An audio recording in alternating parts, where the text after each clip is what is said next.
এটা আমাদের কর্তব্য। ঈদের মাঠে আসার আমাদের কর্তব্য কি?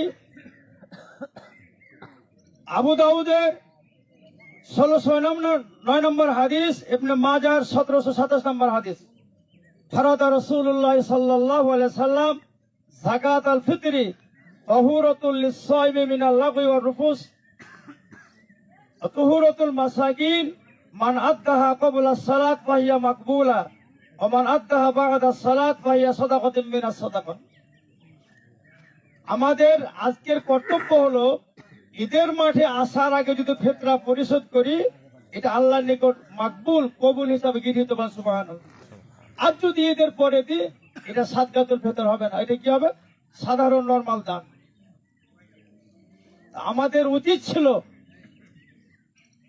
আমরা যেমন পরিবার পরিজন নিয়ে আনন্দ উপভোগ করি, সমাজে যারা অবহেলিত, বিধবা, অনাথ, অনেতনি, অসহায়, এদের জন্য চুলায় ধোঁয়া জল, আগুন জ্বলে। অর্থাৎ আপনার সাদকাতুল ফিতরের মাধ্যমে তারা কি করবে? আনন্দ করবে। এই সাদকাতুল ফিতর ব্যবস্থা আল্লাহ পাক কেন করেছে আমাদের জন্য? এজন্য করেছে যে মিনাল লাগwi ওয়ার রফাস, আমরা রোজা অবস্থায় বেহুদা, অশালীন, অনর্থ, বাজে কথা করেছি, এটা যেন পবিত্র হয়, এই জন্য সাদকাতুল ফিতর ব্যবস্থা। সুবহানাল্লাহ।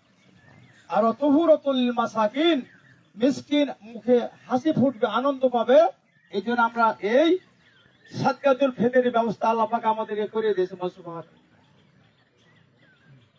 আমাদের মাথায় যেটা আসবে না, এটা কোরআন এবং হাদিসের কল্যাণ, আর যেটা মাথায় আসবে এটা শয়তানের ওয়াসওয়াসা। বলেন নাউজুবিল্লাহ।